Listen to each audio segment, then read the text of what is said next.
6 p.m. in Way in the Menchum division of the Northwest region of the country. Same time right here in Akwa Douala. Good evening, dear viewers of Equinoxe Television. Thank you so much for taking the roundup with us on this edition of the 6 p.m. primetime newscast. First, our major stories. 4 members of the same family die after consuming food allegedly poisoned in a locality known as Ikiluwindi in Konye subdivision, Mehmet division of the southwest region of the country. It is suspected that someone poisoned their food with mokap, a poisonous substance used by farmers. We'll be taking you to that locality for latest updates. And also we'll take you to the northern region, that is in the conflict northwest region, where another life goes down today within the context of the ongoing socio-political crisis rocking the northwest and the southwest region of the country.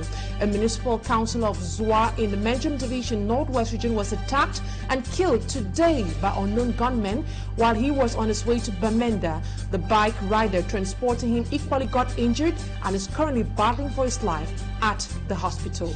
Also, we tell you how meteorologists warn Cameroonians to living in flood-prone areas to either leave the site or be extremely vigilant while adopting right measures to protect themselves against the devastating consequences. The call comes at a time when the Cameroon is joining the rest of the world to commemorate World Environment Day under the theme Land Restoration, Stopping Desertification and Drought Resilience. Those are major stories. Stay with us for details and more.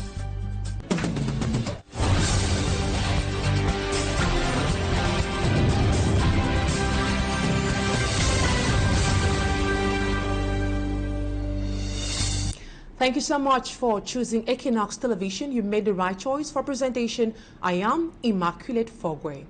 We'll begin with a sad story. 4 persons reported to have been allegedly poisoned to death in Kumba in the Mehmet Division Southwest region. They are all locals of Ikiluwindi, a locality in Konye subdivision. It is suspected that one poisoned their food with mokap, a poisonous substance used by farmers in that part of the country. Our Kumba-based correspondent Zybwe completes the story. Kumba again taken by storm for another event which is tragic. We are talking about 4 perished through food poisoning in Ikiluwindi. This is 3 Corners Ntam Hospital, where the last person died after all efforts made by the medical doctors in charge. We are talking about Fon Francis, Neba Endurance, and Fon Delight.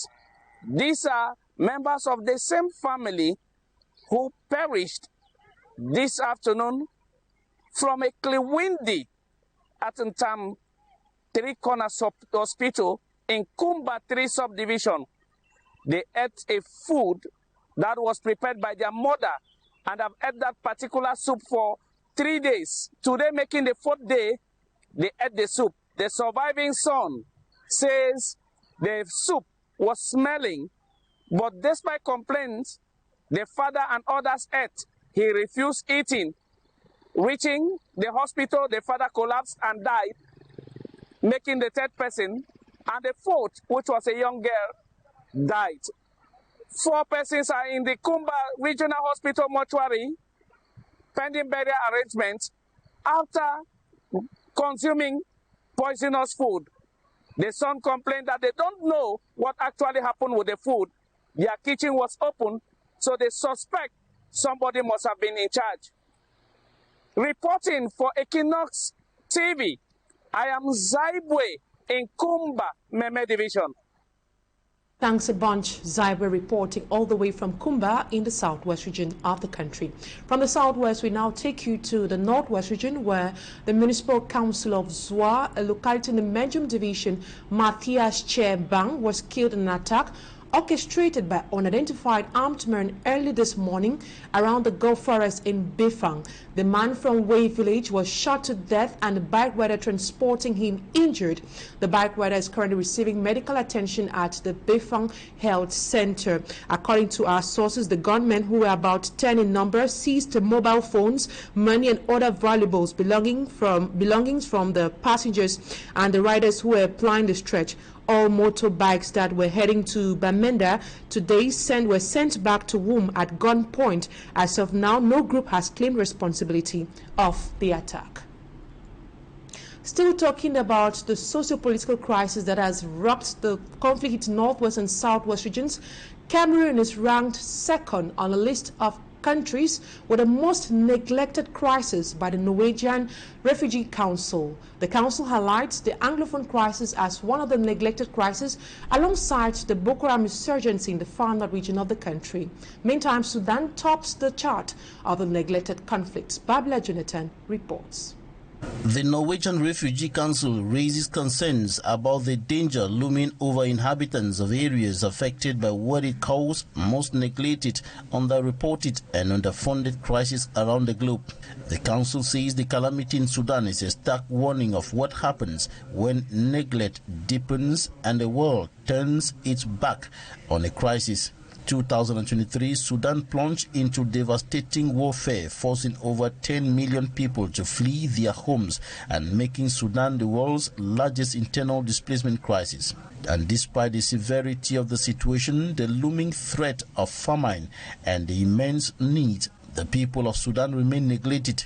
Most of the countries are dealing with the effects of conflict both within and outside their borders. War in Sudan spills over into poverty-stricken Chad and South Sudan, while Cameroon grapples with mounting internal pressure amid a border regional conflict and an armed conflict in the predominantly English-speaking northwest and southwest regions of the country.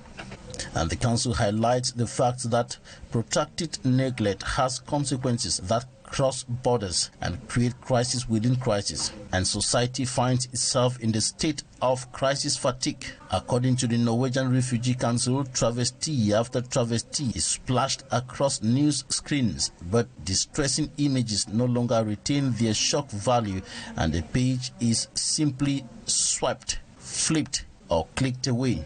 And amid this worrying desensitization and the acceptance of record-breaking statistics from the world's neglected displacement crisis as the new normal, lies the danger of complacency. The organization says there is need to revive global compassion and refocus on when needs are greatest.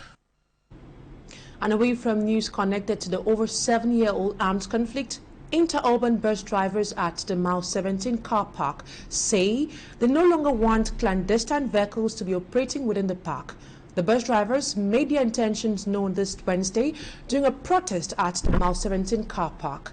The bus drivers are saying that the other transporters are operating illegally and so should be forced out of the transport sector. Smagic and Gabriel is the man of that story.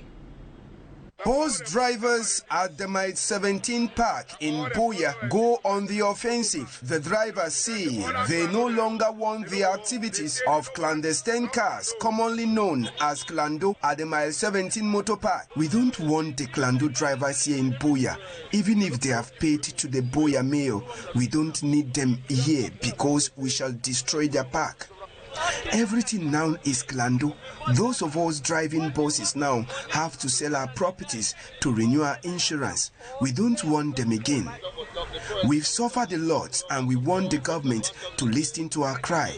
Clando drivers don't pay their documents. The bus drivers say they are working legally, paying their documents, but end up not having anything as profits, while the clandestine drivers make huge profits without paying any documents. Those of us at Mile 17, our buses can remain for 4 days on a spot without moving, and if one successfully moves, it's after a long wait of passengers because most passengers use Clando.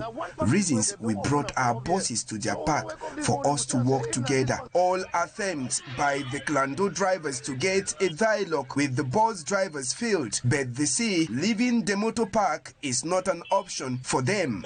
We saw bus drivers who woke up to say that they don't want us again. Some of them don't cover the distance we do. We've tried to call for them to sit and dialogue. They have refused. During the crisis, when passengers were blocked, we risked our lives to transport them. The bus drivers refused to walk because of fear. Today, after ensuring that the road is clear, they want to send us away.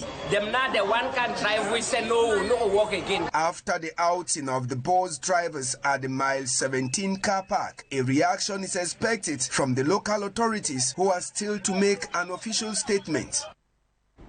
And several localities in Cameroon are at risk of heavy precipitation and devastating rain in the month of June 2024. Following a forecast from the National Directorate of Meteorology, the extreme rainfall will last till November 2024. While the Warri division in the littoral region is on top alert, the Grand West, notably the littoral, west, northwest and southwest regions, are expected to witness some 300 millimeters of rainfall. Fomi Armstrong-Sanda reports.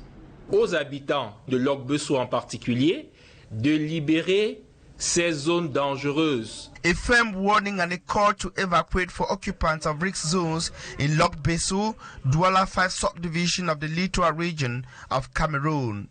Logbesso, like other neighborhoods of Douala, features on the red list of localities at risk of devastating floods and inundations in this month of June 2024, released by the meteorological services in Cameroon. Other neighborhoods include Bona Moussadi, de Makepe Misoke, de Logbesso, in the Douala 5 subdivision, de Mabanda, in the Douala 4 subdivision, and de Yassa, PK8, PK9, 10, 11 jusqu'à 17. In the Douala 3 subdivision, mainly on the east entryway into the city. Notamment Bona Priso. At the Bepanda Sekante Escalier neighborhood, also mentioned, inhabitants say they are conscious of the danger but are helpless. Away from the Warri division, the forecast presents a red light on the Sanaga Maritime division, Yabasi Ninkam division, and a couple of localities in the Mungo division.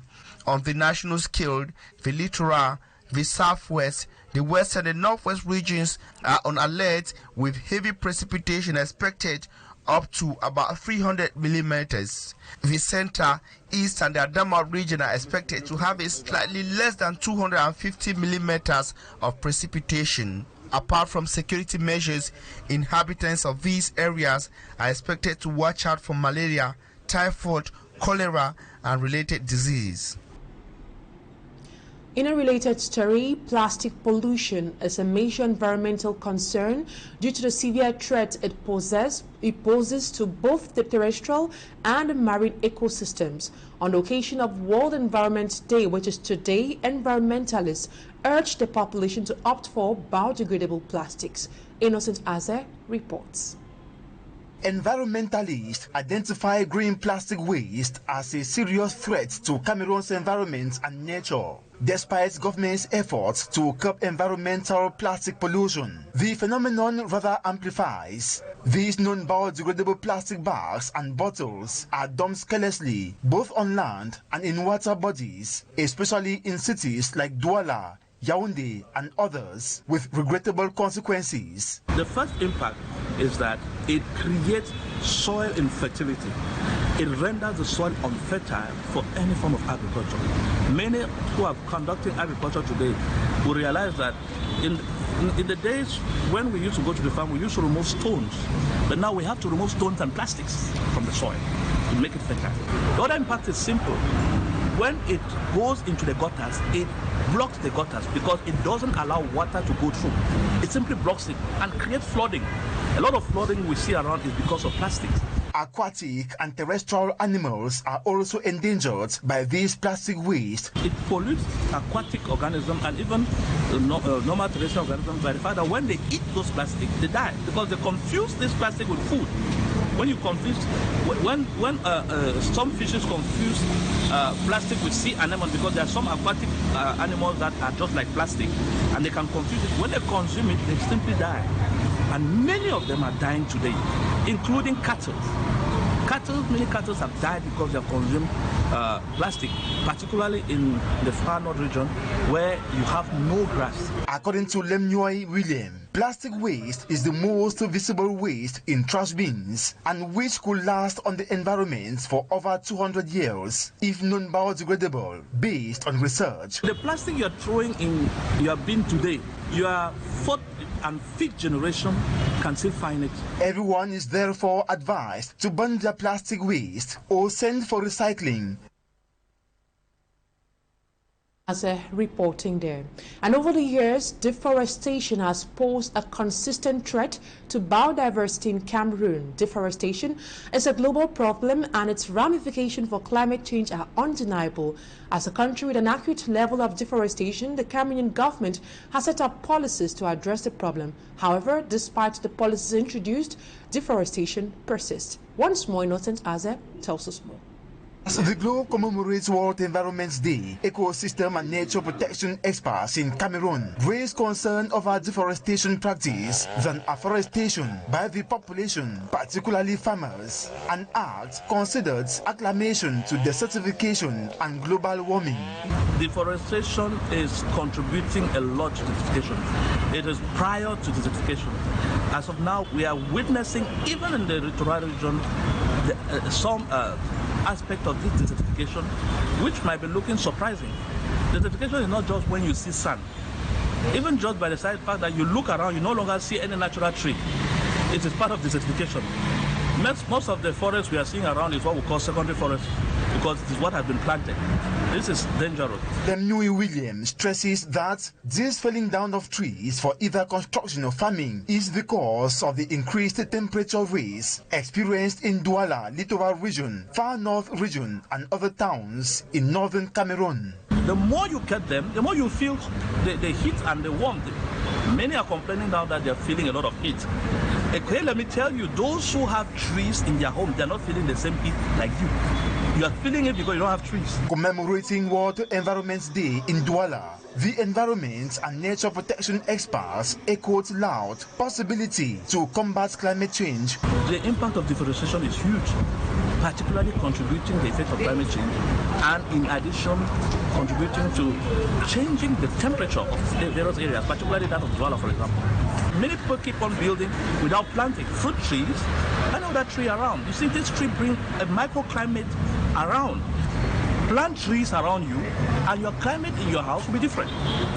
It might be having some heat, but the trees will reduce its impact. According to the UN, about 65% of Africa's productive land is degraded, and the certification affecting 45% of the continent's land area. Thus, needs to take vital commitments to prevent, halt, and reverse ecosystem degradation. Now to sports. The indomitable Lions of Cameroon will be locking horns against the Blue Sharks of Cape Verde for the FIFA World Cup qualifications on the 8th of June 2024. Our reporter Siri Chakuto took keen interest in the Blue Sharks while explaining to us the stakes involved. His report. Cape Verde Football International men team, controlled by the Cape Verdean Football Federation, was created in 1982. If the Blue Sharks up till now have never qualified for the FIFA World Cup, they, in the contrary, qualified themselves 4 times in an African Cup of Nations tournament, that is in 2013, 2015, 2021 and 2023. The team achieved their best result in 2023 after they passed the first round of the knockout stage. After their brilliant competition at the last African Cup of Nations, they climbed at the 65th place of the FIFA ranking. If the Cape Verdean are in good form since their last AFCON, this is thanks to their coach Bubista, who has been training the team since 2020. The head coach could count on the good form of players like Ryan Mendes, left winger, who plays for Fatih Karagümrük in Turkey. Bebe, former Manchester United player and best player of the Cape Verdean team, also took part in the tournament and is a key player for the team. Cameroon will be facing Cape Verde on the 8th of June for the FIFA qualifications. And that sports element done by Cedric Chakutio ends this first part of the news. Talking Point is up next.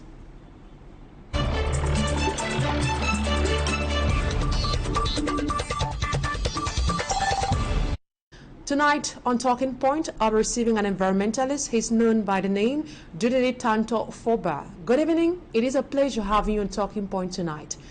Today, Cameroon joins the world to commemorate World Environment Day. How safe is our environment in the midst of several challenges such as poor waste management, increasing emission of greenhouse gases, and many others, as we saw in the reports done by Innocent Aze? Yeah, thank you so much. As we commemorate this day, World Environment Day, June 5th, 2024, I think our environment is not safe because of population increase. There is a lot of environmental degradation, and many people are not conscious of the fact that they are contributing to spoil the environment. And there's a lot of cutting down of trees, and only few trees are being replanted. And it has caused a lot of environmental degradation, and we see a lot of landslides everywhere. We see a lot of flooding, etc., because we are not conscious of the fact that we are contributing to spoil the environment. When a lot of countries, other countries around the world, they are busy trying to see how they can fix the environment, a lot of other countries, they are contributing to continuously spoil the environment through the so many human activities, all due to population increase. We are quite aware that natural catastrophes are now very common in recent years. Deadly floods and landslides have become frequent. Meteorologists warn of deadly floods in the days ahead, as we saw in Femi Armstrong Sanders' report. What's your analysis of these hazards? Yeah, so I think I would take the case study of where I come from. I'm from the Western Highlands of Cameroon in Bamenda Upstation. And for the past years, we realized that a lot of flooding is on the increase. And what is the main root cause of it? Where I live in GRA Upstation, because of the pressure on land now, a lot of people are building, but they don't care about environmental-based management practices, like just simply planting of green lawns or doing recharge facilities to send water back into the soil. And they just pave all their yards. And when it rains, all the runoff goes into the drainage pattern. And this is causing a lot of flooding, especially in Sisia Quarter. Just last week, I was sharing in our quarter meeting that if we are not very careful, the rate of flooding is going to increase in Sisia Quarter, just simply because people build very good modern houses, but they don't take precautions on environmental-based management practices when it comes to water conservation. And because of all of this, that is how we're going to experience flooding if care is not taken. Now, poor disposal of plastic waste continues to be a major threat to the environment. Despite the ban on the use of non-biodegradable plastic bags, people continue using them. How dangerous are these plastics to the environment? We all understand the consequences of plastics on the environment, especially in agricultural fields, where it takes more than 500 years for these plastics to decay. So now we see that it has caused a lot of problems in the soil, and therefore crops are unable to grow very well where plastics are littered. So even though they have banned the plastics, to me it is only on paper, but practically we still see plastics everywhere. That is why I always wish that if we could emulate, the concept of Rwanda. I've been to Rwanda. To the most rural village in Rwanda, you can never see a plastic, because over 10 years plastics were banned in Rwanda, and they have implemented it very well. So now we see that plastics cause a lot of harm even to the aquatic ecosystem. When they are washed all into the stream, into the ocean, it affects the whole ecosystem, and it even causes a decline in fish production. So plastics is still a very big issue here in Cameroon. Yeah, let's stay within the context of Cameroon. Is the government doing enough? As you just cited the case of Rwanda, with the case of Cameroon, is the government doing enough to reverse the effects of climate change? And what actions can the government take in order to enhance better results in terms of environmental protection? Yeah, I think when it comes to the government, to me, the government is you and I. So far as you are a citizen of this country, you are part of the government. So the government can never do everything to solve the environmental problems. The government can only be there at the level of policies. And once they implement the policies and they try to see how they can encourage stakeholders, once they design these policies and they encourage stakeholders to see how they can implement these policies, together is going to be a collective exercise, because if everybody was trying to do something little in his or her community, we will not only throw blame at the government. So the government is there just to guide us, when it comes to that policies. But from the grassroots, to me, I feel that environmental protection should start from the grassroots. once the grassroots people are able to embrace the fact that they can start protecting the environment right from the grassroots, I think it's going to support the government. So I believe from bottom to up rather than from top to bottom. Now, Judene, another problem is the destruction of the mangrove ecosystems. For example, in the Bois-de-Senche neighborhood right here in the city of Douala, also in Bonaberi, via illegal logging, deforestation without reforestation. What are some of the consequences of environmental degradation on humans and animals? So we all know that when you cut down trees, there is loss of biodiversity. And biodiversity means plants and animals. You know, a lot of medicinal plants in the forest, once it is being destroyed, you know, it is going to affect even the health of the animals and human beings as well.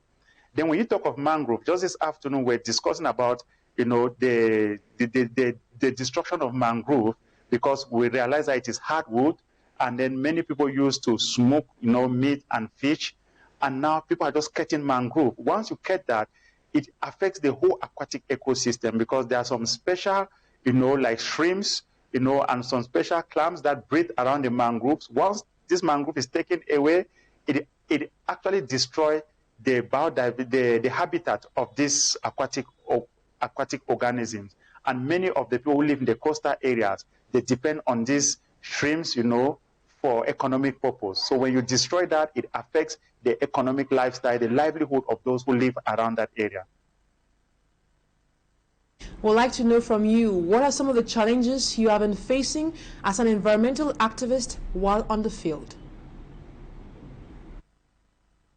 Okay, you know, I've been a grassroots environmental activist for 27 years, since 1996. And throughout these years, I realized that our school curriculum, you know, our school curriculum has a problem. At times we preach about environmental protection, but in the school curriculum, we don't really have it, like a subject that should be compulsory, like from primary schools right to universities. So why do I say so? What I'm doing here in Cameroon, one of the main challenges I've been facing is that my story has been illustrated in a children's book titled I Am Farmer, Growing an Environmental Movement in Cameroon, and is being used across the United States. And it's also translated into French, titled Tanto of Fermier, being used in French, Africa, and Haiti. But in our context here, the main challenge I have now is how can the government of Cameroon introduce my story in the school curriculum so that children can be able to learn from my practical example as a living truth, you know, as a living example to know that you can be the change you want to see in your community. So this is one of the challenges that I've been having, to see how my story can be introduced in elementary schools here in Cameroon. And one of the other challenges is that a lot of people just talk about the environment, but they cannot put it into practice. So we talk a lot, but little is being carried out in the field. So, and that is why I am trying to see how we can advocate for communities from villages right to the cities to see how we can put into practice what we preach about. Jedene Tanto Foba, thank you so much for accepting my invitation, for being part of Talking Point tonight. And that's what put an end to today's edition of the 6 p.m. primetime newscast on Equinoxe Television. Thank you, ladies and gentlemen, for your keen attention. Stay in the company of more interesting programs. Up next is Equinoxe Soir. Have a wonderful evening. Bye-bye for now.